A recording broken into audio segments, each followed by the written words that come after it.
Surviving Sister Wives contains adult content that may not be suitable for Latter-day Saints or sinners. Listener discretion is advised.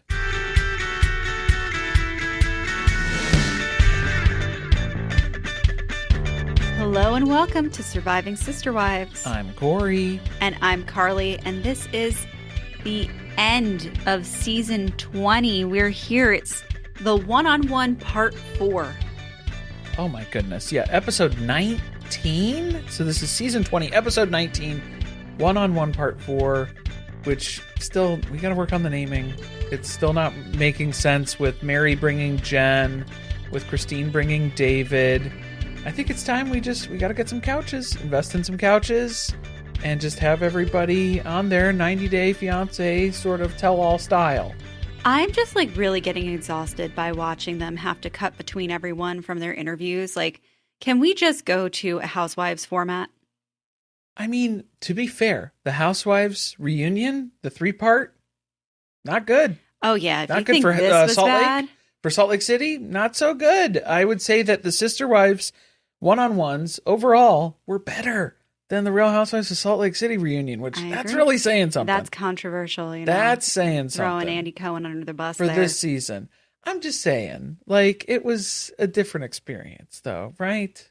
Well, I think the big bummer there was that we thought there was going to be footage from the plane. Something. That the thing they talked about the entire season was not resolved at the tell-all. No, and then it's still just left up to everyone else to figure out how you feel about that. I mean, that is kind of exactly what happened here. Yeah. Because no one has a consistent story. True. Yeah. It's all over the place. And we kind of get into it here. But before we jump into that, big news in the Sister Wives world. Jenn and Meri, they have another business venture, and it's not Salty Birches. It's not Salty Birches. It's not a podcast. It's not a bicycle shop. It's not an MLM. Well, kind of. Not really, though. It's a speed dating tour? Speed dating, experience company sort of thing. That they said they're going on tour. I don't know how much of a tour we're talking about here. Not like a Christine book tour, right? Probably not that extensive. I get the feeling that Meri went to some of these events and thought, how hard could it be to throw one of these? How lucrative is it? Right. I might want to get involved. Yeah, because why am I paying for this experience when I could have people pay me for this experience instead? Is that what it is? She's going to also check out the guys that show up to the event? Yes. But she's getting paid to be there now. Well, I mean, if things don't work out with Ron, it's good to have backups, some alternatives. Will they even be able to get through giving the instructions without giggling? No. Incessantly? No. Absolutely not. No, that's a big part of it. So you guys have to look out and see when the dates are as they start announcing more of them. And we need intel. Someone's got to go. If you're able to go, you should participate, and you can fill us in on it as needed there. We're going to keep an eye out for the tour dates. I don't think they're coming near us. So I guess we'll see and stay tuned. We can hope. Hope, pray. I don't know. I don't know what we're going to be doing for this one, but let's jump into it here. Where did we leave off last week? Suki with a cliffhanger of a question to Kody. She's trying to clarify, how did Kody go from saying that Meri was his favorite ex-wife to now he couldn't even get through an apology with her without them jumping down each other's throats? Oh, yeah. That was tough. That was hard to say. Tough one. Tricky. I've been so used to saying Janelle jumping on something else. Different. No. And different throat for Kody in most of those experiences as well. Yes. So, yeah, it's not that stuff. But, yeah, how could Meri fall from grace here? What was it that she did so horrible to offend you so much? And you could see Kody kind of racking his brain at the end of the last episode because he's flipping through his Rolodex of how many things has Meri done to wrong me in our relationship. It's not even about her. No. This is because of Jenn. So the conversation they had on the phone that was about Jenn is the breaking point. That's what he's attributing it to. I don't believe him. at all. I think That's it was not probably the part where he had to pay Meri like $150,000 for the land. I mean, that would probably put him in a bad mood, a little sour. When he felt like Meri picked his pockets, the relationship really went downhill from there. Interactions, the moving forward there that were not, through the liars from that point on, I suppose. But yeah, it just seemed to be a lot of complaints about, oh, I say things about Jenn and then she gets mad at me.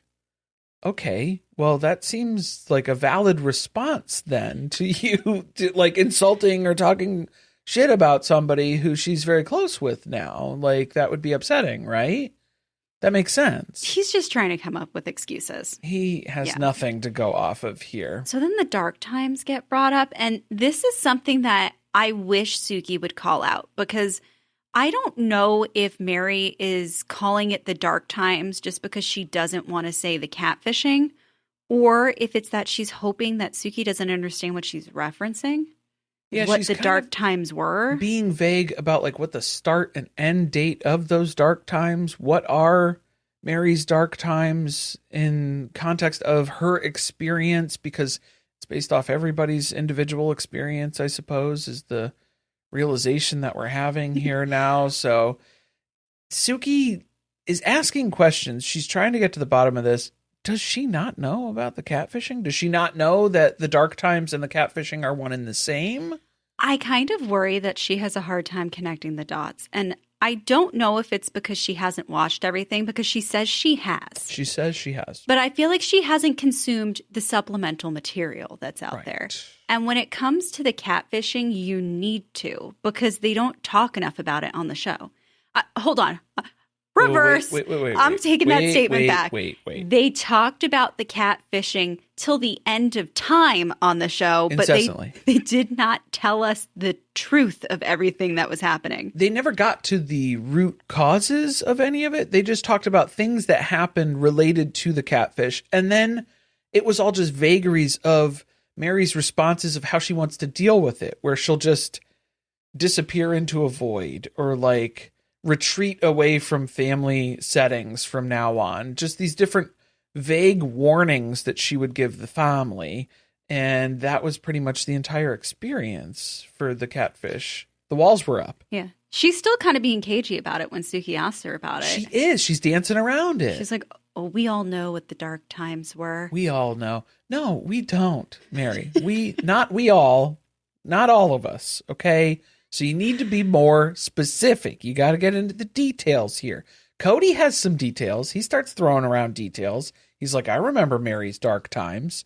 You want to talk about that? Those were my dark times, too. It was so much worse for me. Let me tell you. And for Robyn.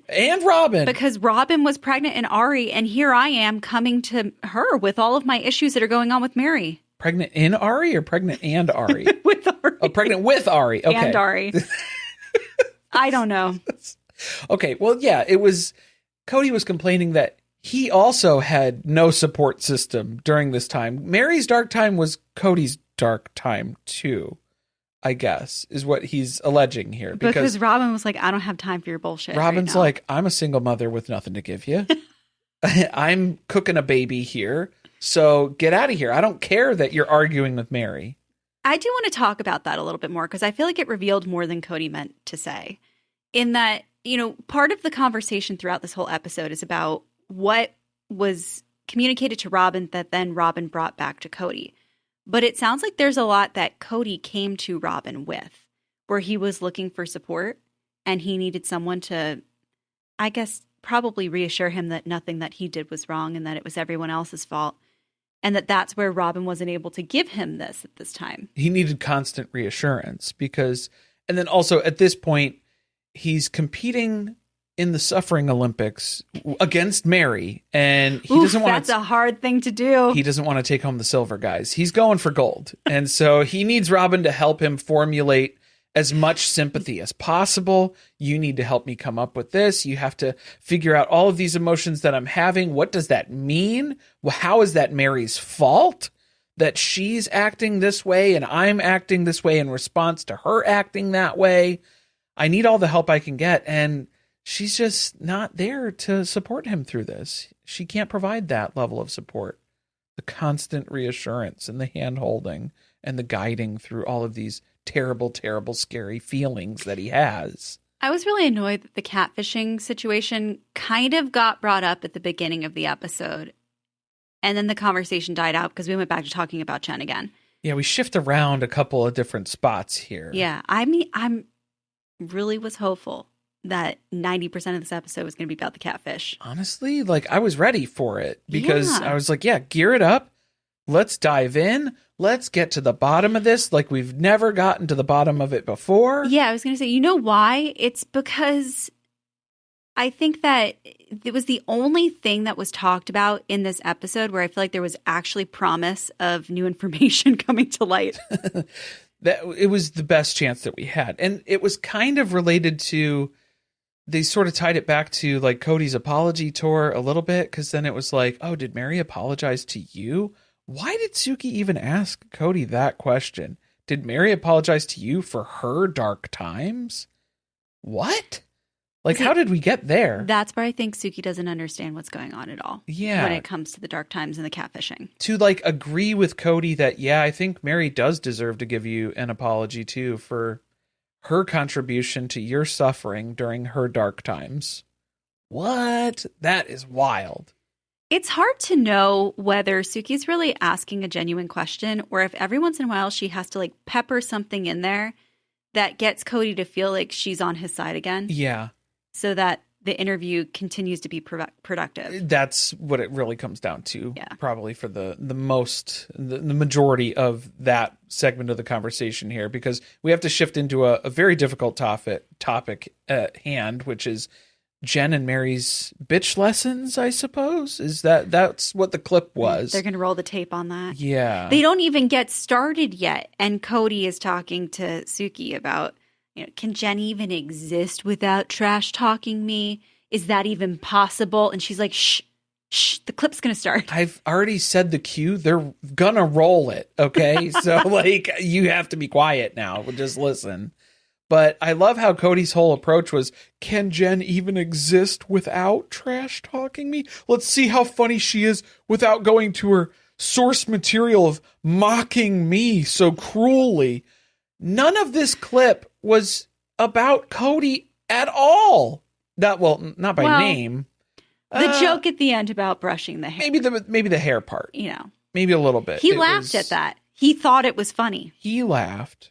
Well, I think he was laughing at them referring to this as bitch lessons, because I think Kody got a good chuckle out of that for Meri. The idea that Meri would need such a thing. I feel like she's the superintendent at bitch school, not, something that she needs to re-enroll in and get her certification like updated, or, it's what's the course qualifications looking like here? Well, he keeps telling us, Meri didn't have an issue ever expressing herself in this family. She always had the loudest voice. Oh, yeah. So for Meri to go on this journey in season 20 of Sister Wives to find her voice again, I don't know where she lost it along the way, because Kody and the rest of the wives can attribute, and several of the children would confirm that Meri definitely has a voice, and it was heard multiple times throughout the,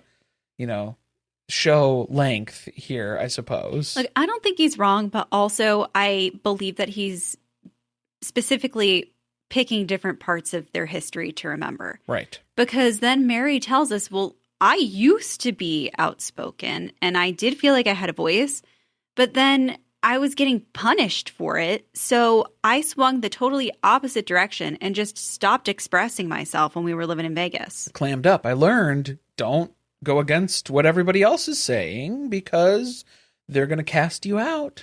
Which we saw. And I feel like that was the time period where it was so frustrating to watch Meri on this show.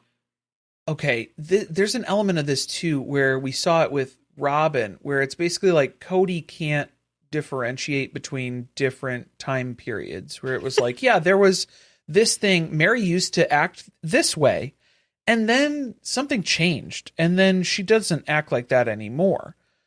Yeah, because it was like this huge defining change that happened. There was a moment that was in there. There was like a before this incident and then after this incident. So, yes, it was a very different experience interacting with this person before and after that life-changing event that happened. Correct. The way that you can't hold those two things in your mind at the same time is very alarming. It's concerning. I do think that Kody bases all of his opinions about people off of the last interaction that he had with them. 100%. That's what's going on. Or like his mental interpretation, his assessment of someone's character and what he expects of them, you cannot deviate from that because that's what is expected of you. And I think Jenn talked about that a couple of times too, where it was like this side of Kody where he has these expectations for people. And if that isn't met, then there are repercussions for that. I was so happy that Jenn was back out for this tell-all. Oh, yeah.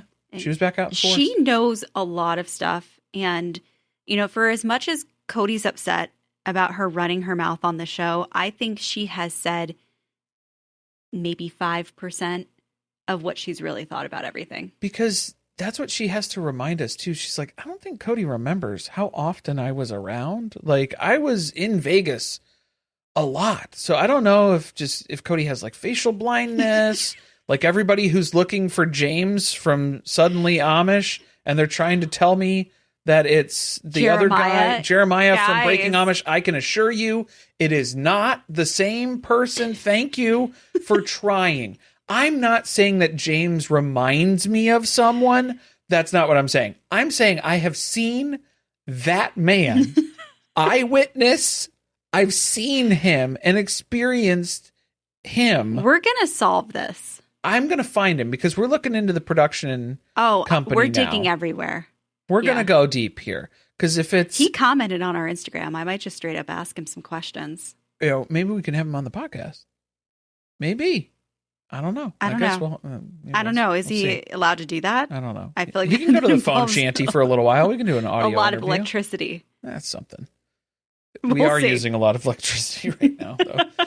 It is a problem. So Jenn, back to Jenn knowing a lot of stuff. She's like, I was on the phone when Kody would say horrible things to Meri. And he doesn't know that I was there listening to everything. Or she'd be like somewhere spraying somewhere. And then Kody would be on the phone with someone. You know, she was spraying for bugs. Just always spraying for bugs. Just constantly. She has to send a monthly invoice, I'm sure, probably. Well, you said she got rid of the biggest pest in Meri's life. Well, that's what I said when Janelle was like, oh yeah, we used her for pest control in Vegas. And I was like, she took that job very seriously. That's a good lead into, was she a bad influence? Right, because that's what they're now shifting everything of, is Jenn a good person? Can we trust her assessment? I mean, yeah, we can use her for pest control. That's great. But should she be convincing Meri to do these things that Did she make Meri leave the family? Did she convince? No. Did she convince Meri? First of all, it took Meri a decade to make this decision, and Jenn was there through all of it. Jenn was pulling her hair out just like the rest of us. Right? I was wondering, why on earth are you still here, Meri? Why? She had to come to her own conclusion, though. Like, she could not be forced or persuaded in any way to make that move until she decided to do it. That's the problem. Okay, let's be real. Christine left the family and then she realized that it was possible to actually do that. She was like, wait, the show won't end and people won't just immediately cast you out from the, like, it won't be your fault that also the family fell apart. Someone beat me to it.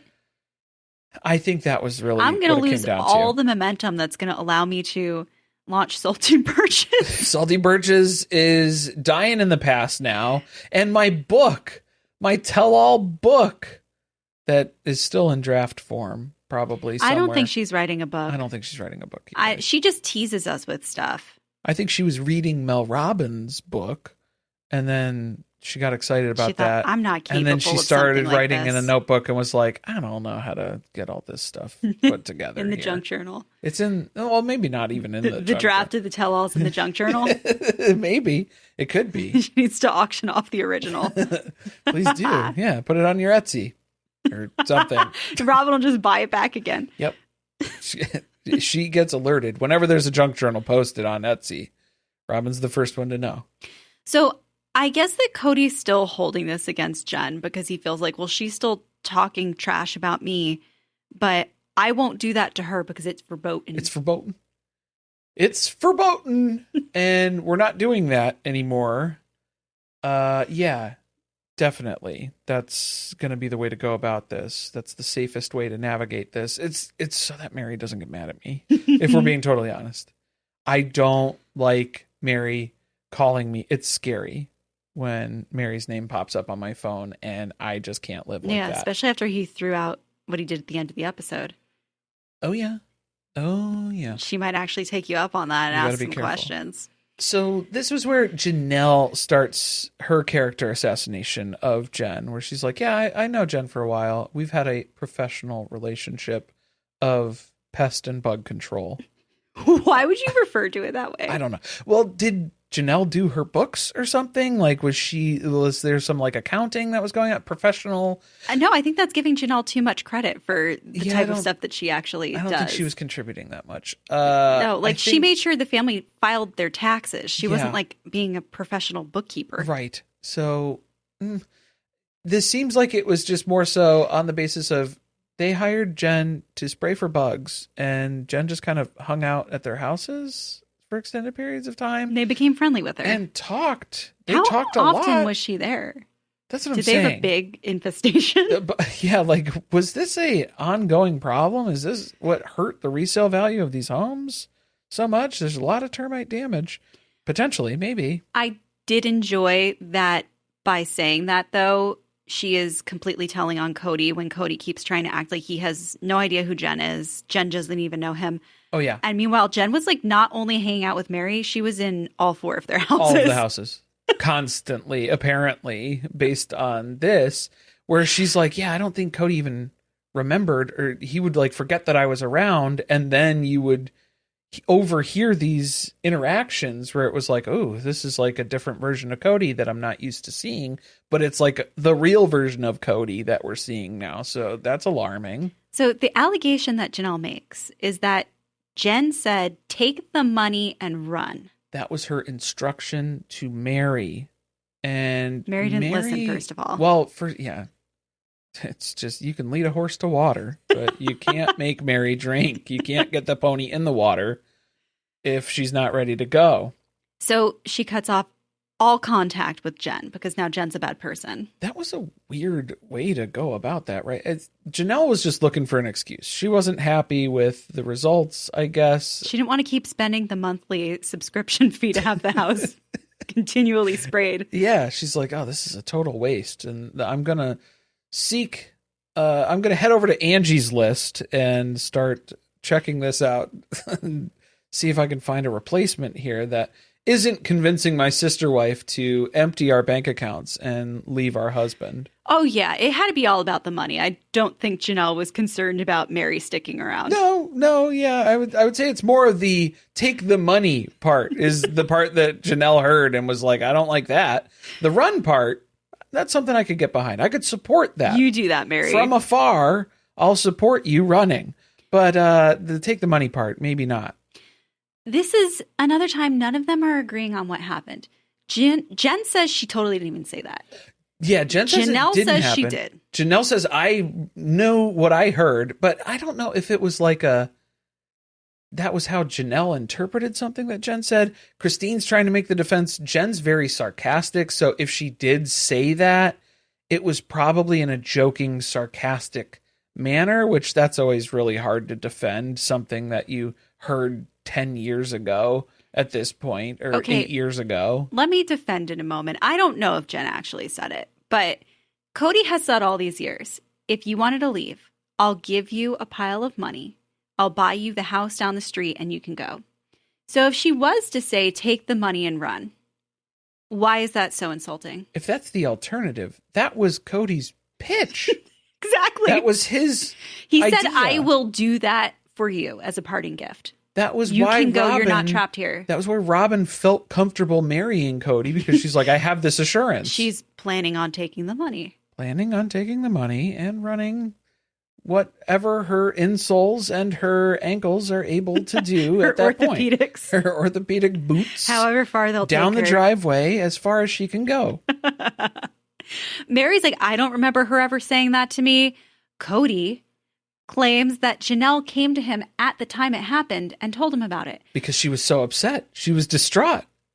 So this rest of this episode turns into a whole conversation about Robyn going back and telling Kody things. But that's an example of Janelle doing something like that. You know, Janelle did not have a good one-on-one this season. No, I know some people have been asking questions. They don't understand, how is the tide turning that now people are against Janelle? This is like her Heather Gay villain turn, you know? It's just like it was happening here too, where it was just, are we gearing up for a Janelle villain season? I don't know. Her joke about shoving the food down the sink, that really triggered a lot of people. That's upsetting. I'm not even kidding. I think that was the thing that made people go, oh, maybe you are a shitty person. Right. And that's what I was saying too. I think during our Discord watch party, I think I'd said that at some point, like, not to defend Meri, but I do feel like Janelle would do the dishes wrong. Like, with Meri saying that Janelle was doing the dishes wrong, and then Janelle's like, how do you even do dishes wrong? I feel like Janelle could do dishes wrong, meaning like she doesn't scrub all the way around the pot, like up in the crusty bits around, like there's always just a little bit of leftover tomato sauce in there. Yeah, like the spot where the bolts are for the handle to keep that on the pot. Like, she's not getting all those, you know, she's not getting the nooks and the crannies. The nooks and the crannies, probably not. Mm-hmm. Attention to detail. Yeah, I'm going to say it's probably more about her being married to Meri's brother for the briefest period of time and then immediately leaving him the minute that she met Kody. It doesn't help. It was suspicious. It doesn't help. Yeah. It does not help at all, but that makes it very, very difficult. Yes. Jenn is trying to navigate, like, what's going on with these people, because she thought that they were a more cohesive, supportive group than they really were. Right. Yes. Jenn was under the impression that this group of adults who live in this cul-de-sac, who live polygamy and are married to the same man, thought that they were like a support system for Meri. And she was sorely mistaken. And she found out very quickly, because she was at Janelle's house and spraying for bugs, I'm assuming, again, probably. I guess they didn't really have social visits. Yeah, according to Kody, didn't seem like it. And so that was what she was there for. And Janelle was asking, what's going on with Meri? And Jen's like, yeah, she's not doing so good. So you guys should really go check in on Meri. And then Jenn felt bad, because she was like, well, I was kind of talking about Meri behind her back. I'll go tell Meri, hey, I just told Janelle, you know, you're struggling and you need some help and support. And Meri's like, oof, yeah, like that's ever going to happen. I'll never see them. Don't worry that they're going to come back and tell me about it, because they won't. No. They're not coming over here checking on me. No. Wow. So I'm wondering if she feels like that's part of why some of them dislike her. Like, there's a level of honesty and transparency that Jenn connects the dots on, mm-hmm. and then she goes back and they don't like that. They need to rely on the system where everybody gets information from Kody, and then it's his version of events that everybody can align with in their own way. I think that's kind of how it transitioned from Jenn being more of a family friend to Jenn being just Meri's friend. Yeah. Because now she's seeing, okay, what I thought was going on here is not actually the case.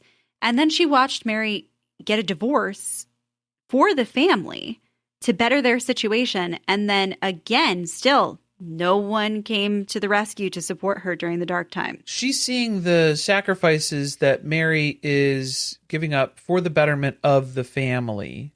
And then at the same time, she's not seeing the family supporting Meri in the ways that they probably should, because Meri's going through a rough patch. Let's call it that. She's going through a legal divorce so that her husband can marry his new polygamist wife and adopt her kids, while she has always struggled with fertility issues. And so like the kids thing is like a whole other dynamic. And then also throw it on top here as well of just like, what was this about the framing of a marriage certificate or something? I wasn't sure I was really following this. And again, annoyed that Suki left this hanging, because we watched the episode where Meri finds her framed marriage certificate and is like, well, this is garbage. Flagstaff move. I don't need this. And then hysterically laughs as she throws it in the trash. Did Robyn frame her marriage certificate for her when they got the divorce? Or did Robyn frame the new marriage certificate for the date that none of us were supposed to ever remember or care or know about for the paperwork shuffle? Or did she frame both of them and then she had to give Meri one? So then that way it would make it less weird that she framed hers, because she's like, well, I framed yours too out of respect. The narrative that I'm going with is that she got the new marriage certificate framed for herself. Right. And then realized maybe that's not a great look. So I'll do Meri's too.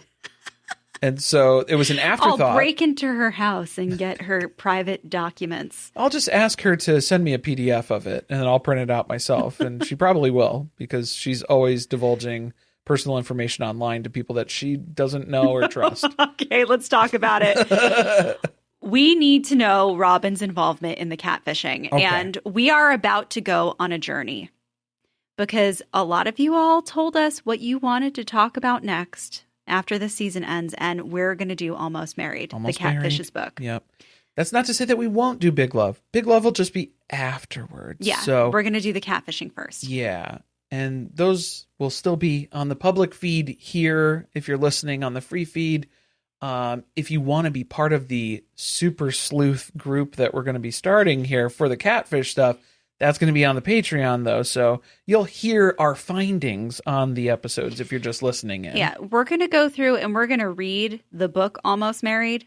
Don't buy it. Do not buy it. No, we'll do that for you. I don't even think you can anymore. The catfish wrote it. Do not give the catfish money. It's okay. We'll take care of it. We'll do the assessment for that. But it's just for people to kind of come together, and there's a lot of stuff that was going on online, social media, things like that never came up on the show. I think that's what we've been learning over the past few weeks, as we've been asking you guys what you want us to cover next, is that a lot of you don't know all of the extra stuff that happened around the catfish. You don't know stuff about Robyn's friend who gets mentioned in this episode.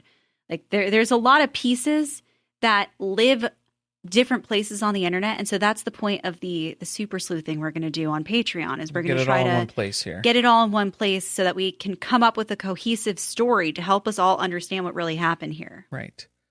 So before we even get into the catfishing, though, is Robyn trustworthy? That's the question that is posed here that we have to ponder on a little bit. And Meri's pointing out, during that dark time, the legal divorce, all this stuff, I was empty nesting too. Leon was moving out. So feeling very alone, very isolated, and nobody would come knock on my door to check in on me either. Nobody could be bothered with that. I didn't really feel that level of support from Robyn during the dark times here. And that was really showcased and highlighted as part of that experience, basically. So that was kind of the beginning of her trust in Robyn starting to disintegrate. And then it gets worse, because during the catfishing, she's discovering like Robyn has loose lips. Well, you know what they say, wide neck, loose lips, right? Or something like that. There's probably something like that. Yeah, whenever she would confide in Robyn, those things would get back to Kody, and then we'll talk about the catfishing in a little bit. Well, I was going to say, sometimes it would get back to Kody, but yeah, the catfishing one, that was where it was like, ooh, that's bad. This is bad. Because if this is where Meri was thinking like, oh my God, somebody has installed something on my phone, or like they have wiretaps. She thought that she was fully like being stalked. She was paranoid. She thought that they had microphones in her house. But then it was like, it's either that or Robyn's gossiping. At some point, which one do we think? Meri connected the dots that anytime she would say something to Robyn, that would be the thing that the catfish then knew. That's no other things that were happening in her house, No. in private. Well, to be fair, how easy would it be for a catfish to convince Robyn to click on a link unsuspectingly that would install something on her phone? Oh. That they would hear something. She's slamming all the dolly links. Yeah, it's dolly links. There's 85 tabs open. Your package is on the way. Here's your tracking information, sorts of emails. That's all you need. And then, yeah, she's clicking. She's clicking away. Robyn's denying all of this. Like, all of a sudden, Meri has a new narrative. First, I was the person that she would confide in. And now she's saying that I wasn't there for her. So here's a great example of Robyn not being able to hold both of those ideas simultaneously. Because, yes, at the time, Meri said I was being so supportive. But now looking back on it, where it's like, through this lens and figuring out all these other things that were going on, no, Robyn was not being supportive. She was talking about me behind my back and telling other people things that I told her in confidence. That's not supportive. That's not good. No. That erodes the trust. She's not trustworthy, is what I would deem, right? I mean, to an extent. You'd have to. But she's not the only one that was experiencing things like this. So it's kind of ridiculous that Robyn's trying to act like, she's completely innocent in it, because Christine is talking about times where she would tell Robyn things. Robyn would then go run to Kody. Then Kody would yell at her. Right. And it happened enough times that she was like, okay, I'm done. I don't care how much Robyn claims that meddling in my relationship is going to be like some help of mediation. I can't do that anymore. Right. Well, and then this was so interesting too, because that was basically where Christine was pointing out all of those points where it was Robyn tattling to Kody. And then Cody's perception of looking back on his relationship with Christine, he was like, well, our relationship was bad because, well, it's because I'm going to scapegoat Christine the way that Christine scapegoats Robyn, I guess. Like, that's how he's going to navigate this. He's trying to figure out a way to make this Christine's fault. It was because our relationship was bad. That was why I would go to her and tell her, hey, stop being a shitty person and stop having a bad attitude.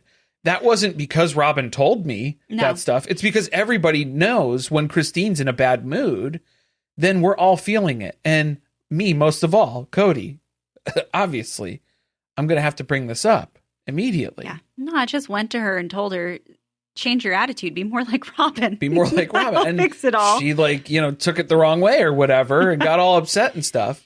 I thought it was rich that Kody is now trying to focus on the relationship he had with each individual wife, when the entire time that Christine was expressing her issues in their relationship, he tried to make it about the family. Yes. He didn't want to talk about their individual relationship ever, because he would always broaden it out to, well, it's for the betterment of the family. It's everything for the family. And Christine's whole entire thing, their entire anniversary trip to Galveston with 2 therapists, was all about the fact that we need to focus on our individual relationship within the context of the family. That was literally her root complaint. Repeatedly. She wanted him to focus on not just her relationship with her, but also with her family, her kids. Yes, her kids specifically, and not in just broadening it out to the entire family group dynamic. Really, the pattern that we're seeing here is that Robyn causes problems when she tries to help.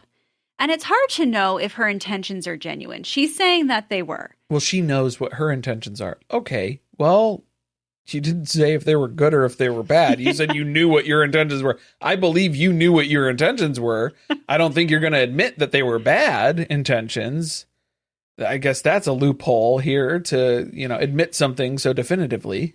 It's getting really annoying because I feel like we're flip-flopping back and forth between, Robyn didn't meddle in the relationships. In fact, I really didn't tell her anything. She didn't know what was going on in my relationships with anyone.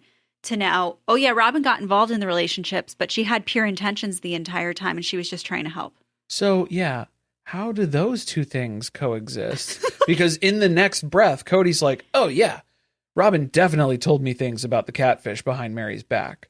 So yes, you admit to that element of this in the relationship dynamic. There was a whole weird approach to that because Meri was telling Robyn things in confidence. It was getting back to Kody. It was getting back to the catfish. So then it's like, is Kody the catfish? What's going on? I'm losing my mind. You think he's Sam Cooper? Maybe. That would be funny. She's like, oh yeah, it's some secret messages here from him or something. But there was a conversation that Jenn and Meri brought up where they were. Hold on. Oh God. So Jenn was at Meri's house and Kody's in the kitchen with them and they're having a conversation about the catfishing, one of the defining moments of their marriage. And Kody still acts like he doesn't know Jenn. I don't know Jenn that well. She was just there for this conversation. I just felt the need to point it out since Suki didn't. Was she just spraying again? Was she just spraying for bugs? Or was she there for moral support? She's just spraying around the kitchen island She's as they talk about this. Always there with the little pumper bottle, just carrying it around. Just, yeah, I was due for another spray today, and that's what's going on. I think what Meri is trying to describe is that they're attempting to have a conversation with Kody where they're trying to lay out the facts of what was actually going on with the catfishing. Or the concerns, because they were still trying to figure it out at that time, too. Yeah. She's like, I don't know. Are they coming after us? Do they have the place bugged? Are they listening in on all of our conversations? Are they listening to us right now? I don't know. It could be. We have to whisper. Yeah. But Kody kind of already had a predetermined narrative in his head. And I wish that Meri would be more honest about what she's trying to say because she thinks Robyn put it there. Right. Right? Yeah, she needed to finish that thought because she wouldn't say that. I'm getting a little irritated because I feel like part of that is that Meri doesn't want to talk about whether or not it was an affair. Kody and Robyn have the perspective that it was an affair. In the past, we've seen Meri deny that was at all the case. Which it's very difficult to take that stance. And that's why we still do not kind of give Meri a pass entirely in this scenario at all, because she still has not taken full accountability for her involvement in the catfish. So that made me wonder, like, is she referring to that he already thought that she was having an affair and was upset about it, and that's not her version of events? Who knows? Because we just barely scratched the surface of finding things out. I was kind of like a little disappointed. Yeah. Were you? Because they were shifting gears here too. Because, I mean, Robyn's adamant that Meri has no reason to distrust me. I had her freaking back. I had her back. So you had a knife in her back. Yeah. Back was fully exposed there a little bit. A little too long. Must have been, probably here. So again, Robyn, who doesn't get involved in anyone's relationship, was seeing that this was going on between Kody and Meri and was insisting that Kody go over to the house in the same way that she denies all her other involvement in Kody and Christine's relationship. Yep. But will only admit to telling Kody he needed to go sleep on the couch. Yes, until things are fixed, until you make this right. It is the exact same story. It was the same exact approach that she had when Christine kicked him out. She packed up all of his stuff, and that was the divorce that was happening there. So this brings back the question of Robyn, mediator or meddler? Because she seems to be doing more meddling than mediating. Sorry, I just want to go back to that because now I'm thinking about Kody using the big excuse that Meri kicked him out of the house. Uh-huh. I feel like he leaned even further into that because if Robyn was telling him to go over to the house, he could now say, I can't go back over there. She told me not to come back. She told me not to. So he could shut down that conversation. Or he found a way to drive Meri crazy enough to be like, you know what? I just need a little break. She asked him to give her some time, some space. So because she was worried, like, I don't know if my house is bugged and Kody's coming over here and we're talking about it and he's trying to support me, which I don't think was really actually happening, but say that does happen. Is that just causing more issues? Because then the catfish is just finding out more information about us and that it's exposing Kody to these I don't think horrible, nefarious people? I'm not sure that Meri's line of thought during this time was very rational. No, I don't think so. Also, I do think that she's making a lot of stuff up in hindsight to try to connect the dots back together because her behavior was inappropriate. It's hard to explain the banana photo. Right. If you're exactly. just a friend talking online, the laughs. A friend. Let's talk about the friend. A friend. This is who a lot of you all don't know about, although you've seen her on the show. Kendra is who Meri is referring to when she's talking about how Robyn wouldn't stop talking to her friend about the catfishing. And she was begging her, please stop sharing information about this because something weird is going on. Yeah, like Meri knew something was up, and things that she spoke to Robyn about, only Robyn about, would end up coming out, or like the catfish would find out about it. So then it was like, okay, well, if the only person I'm telling is Robyn, then who is Robyn talking to? Is Robyn the catfish? Like, I'm sure Meri was losing her mind at this point. She was going through it. But the paranoia is hitting, and then you're only feeding into that more because whatever you're going around and talking about is getting back to the catfish, and it's being used against Meri. So you think you're helping whatever you're doing? Please stop doing that. Which, from my understanding, Kendra was talking to the catfish. Right. Because Kendra then claimed that he was a real person. Yes. She vouched for the catfish. And that was like a whole part of the dynamic that was never introduced as part of the show storyline. Right. So for as much as a lot of us think, well, how dumb could you be, Meri? Like, you've never met this person. You see photos, but you don't see video of them. You're not video chatting with them. Of course, like, this is a catfishing situation. She's hearing from other people who are like, oh yeah, that is a real person. And so she's like, okay, yeah, I know that person. And they vouched for this person that I'm speaking to, that they're a real person. Okay, well, they're a bad judge of character. I don't know what to tell you, Meri. It's a very confusing, tangled web when it comes to the catfish. Oh, yeah. Oh, yeah. And Robyn was involved. Definitely. Yes. At least on the onset. And through that information sharing of taking things back to Kendra, which then would make its way back to the catfish, we assume that was probably the route. Could have been other intermediaries where that information was passing along. But basically, whatever Meri was talking to Robyn about was getting back to the catfish one way or another, and that was what Meri was so upset about. Now, the other element is there's things that she's talking to Robyn about, and it's getting back to Kody. So that's not working out either, because then Kody's coming to you, and Meri's already paranoid. She's freaking out about how the catfish is finding out all this information. Now Kody's coming to her and talking to her about things that she's mentioned in confidence, and she's like, is this place bugged? Like, what is going on? How is everybody know what I'm talking about in my house at any given time? What is going on? What are my privacy settings on Facebook? I don't know. We need them to reveal like whatever footage was left on the cutting room floor from this period of time. I'm sure Meri was a wreck at this point. Remember when she was going to the doctor because she thought that she had colon cancer or something because she lost so much weight because she was so stressed out? She was stressing. Yeah. This is stress. Constantly here. Yeah, this is brutal. Do we agree with Kody that it is his business if another wife comes to him and tells him that another wife is cheating on him? That's my business. No matter what. Is it, though? I think this is going to divide the fandom. Okay. Like, I think if we look at this neutrally, right? Would that be something that involves... If wife number 4 is deeming that wife number 1 is having inappropriate conversations online, flirting, flowers... Talking about flowers? Flowers? What the fuck was Robyn talking about? What is Janelle? Janelle in that group chat? Talking about flowers? Starting a business, maybe? Tato Farms getting off the ground here?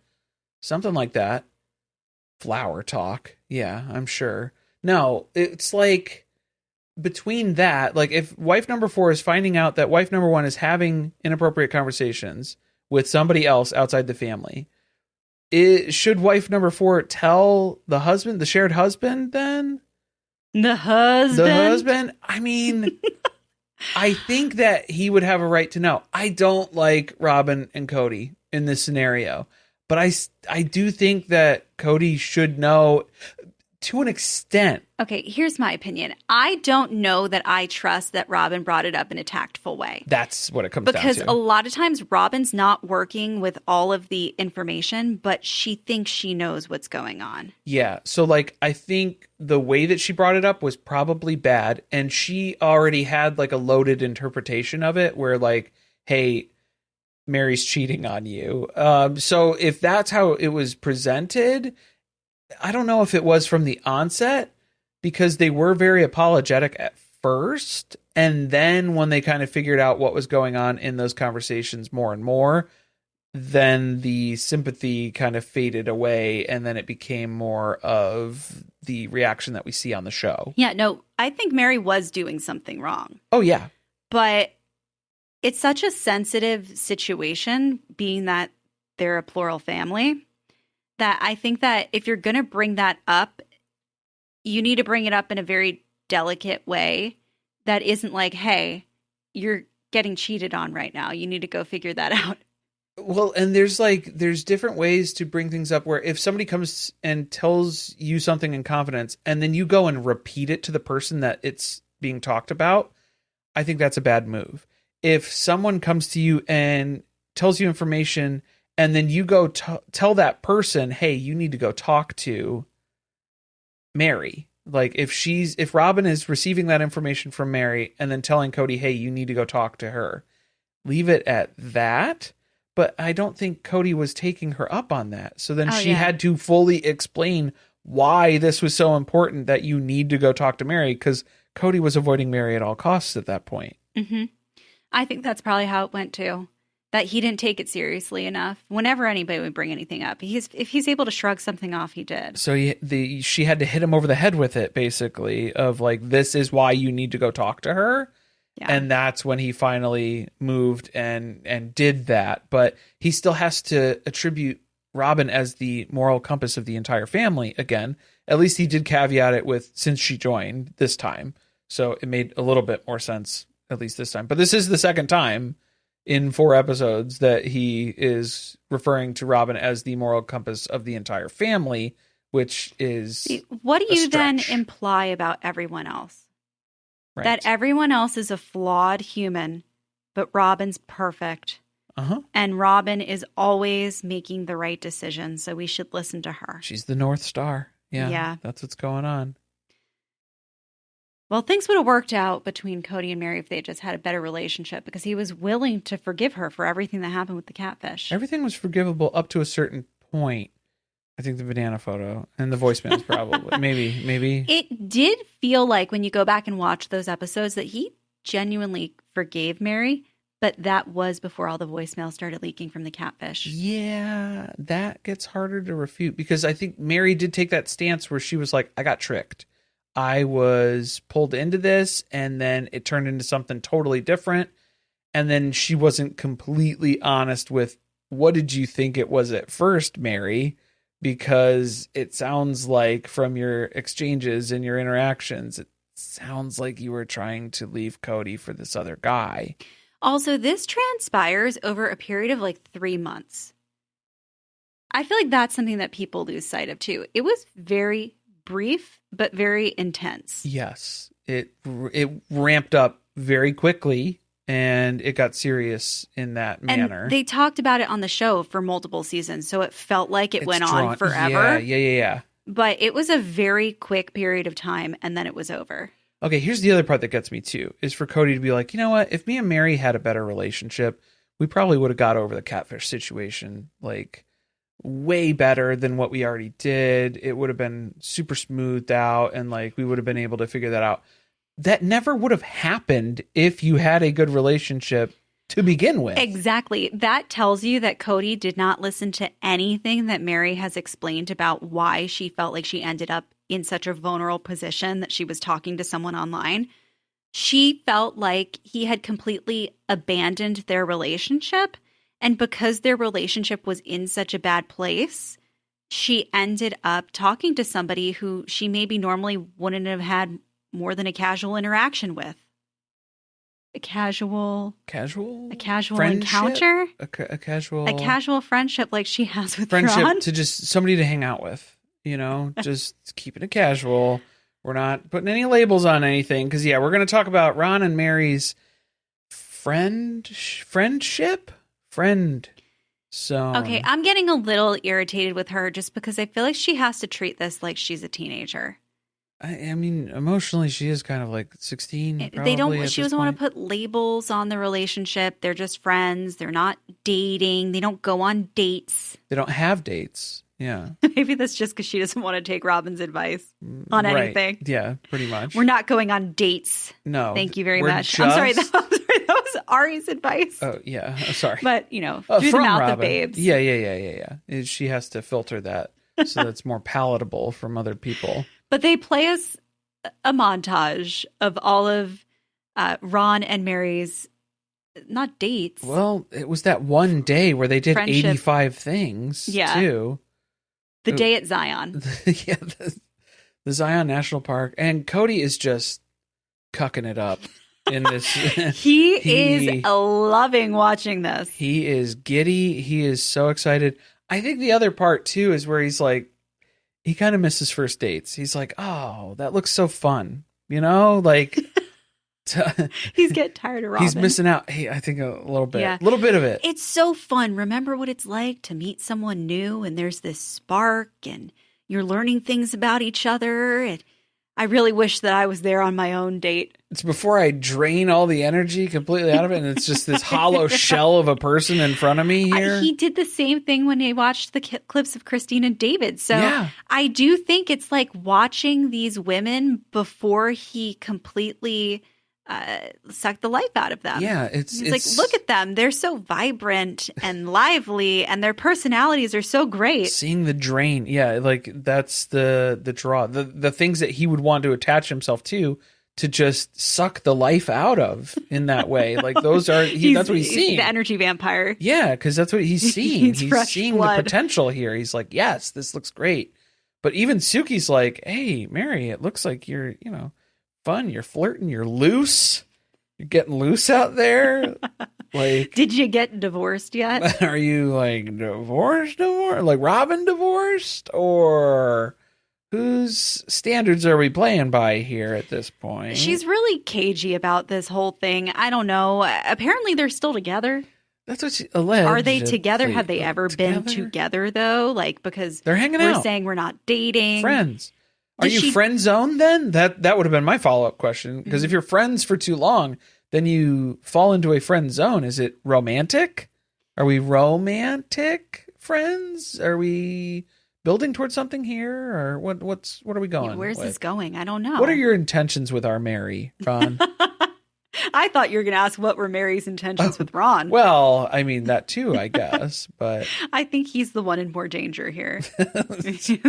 Mark's stories safe. We've heard about her. Mark's safe from a relationship with Meri. I do think it's a good move for her to move slow. Oh, yes. Because, we had to cut to Christine and David for some relationship speed advice. And it was like, we can cut this part out because that doesn't need to be part of the episode. Anything that they have input on Meri's pace of relationship, I don't think we need to have any examination further. That's a good point. Also, I think that there was a lot of instances in her marriage with Kody where he acted like there were just things about her that came out that he didn't know before they got married, which, I mean, obviously when you only know someone for a couple of weeks before you get married. Tends to happen. Yeah, that tends to be a consequence. Right. But I think it's good that she spends time letting someone get to know her and vice versa so that you know that when you are in a relationship that they genuinely accept everything about you. There you go. They've seen the good, bad, and the ugly. They've seen your reaction to the eggs at the fundraiser, so you can't hide behind that for much longer, I suppose. But we've talked about Meri's friendship with Ron, so now we have to talk about the friendship with Kody, obviously, too. So can you be friends? Can Meri and Kody have a friendship here? And I think it's just, again, the general assessment that Cody's like, well, we can be friendly, but I don't think we can be friends. Kind of like his same take of Christine and David, pretty much. But he was basically saying, too, trust once murdered cannot be resurrected, which I mean, that's probably Shakespeare, right? Ask Christine. She'll tell us. Yeah, is that from, what was it, Hamlet? Is that what she attributed I think so. everything Macbeth, to? I don't know. Yeah, Macbeth, something. So it's one of those probably. I don't care if they're friends. I don't either. Why are we pushing that on them? I care don't that be they're friends. good coworkers who show up to work events at the same time when they're supposed to, that they show up to a mandatory meeting and they don't complain about having to be there. You know what? Don't be friends. That's better for the TV show anyway, is to fight and argue. I'm okay with that. I just need you to all be in the same room together. We don't have any underage children involved. Don't be friends, okay? Like, they're still truly. I'm talking about for Meri and Kody. Okay, like, they don't true. have any like biological children underage who, still whatever. So like, don't be friends then. Yeah, you don't have to be friends with your exes, I guess. I think Leon has made it clear that they don't like Cody anyway. We're good. Yeah, I think we're good with where we all stand. I don't think we need to, right worry now. about Meri's kid feeling like, the friendship is needed. Yeah, it's not a necessary requirement to move on with your life at all. Like, you could just decide to not interact anymore, except for the show. Again, yeah, coworker level, that's what we need to see. And so, yeah, the rougher the dynamic here, then the better for the show, probably. And they're really trying to push the whole apology thing with, like, the last question is there anything that you feel like you need to apologize for? Is there anything that you wish you got an apology for that you didn't? I mean, like, no one cares. Well, the apology. No one wanted the first apology except for Janelle, apparently. Oh God, yeah. Well, like Cody's whole storyline was the apology tour. That was the entire basis of the back half of this whole season. Was the apology tour. We didn't want that. Nobody asked for that. It was just, well, I mean, Robyn kind of did, I guess. She was like, hey, you should probably do this. She was the one who inspired the whole thing. Yeah, she like nudged him in that direction. She has a lot of influence, that's what it comes down to. Multiple times now where we're hearing where she's given Kody the instructions on what he needs to do in his relationships with other people all the time. So this is just another experience that ties into that, feeds into that. Makes sense, I guess. But I agree with Christine. Let's stop dwelling on the past. Let's just, especially on the show. Leave it alone. No more sepia tone flashbacks, guys. I don't need to hear anything else about the start of their relationships unless you're going to bring me new information. I don't care about who owes who an apology. I just care about them all getting on the couch together at the tell-all. We know.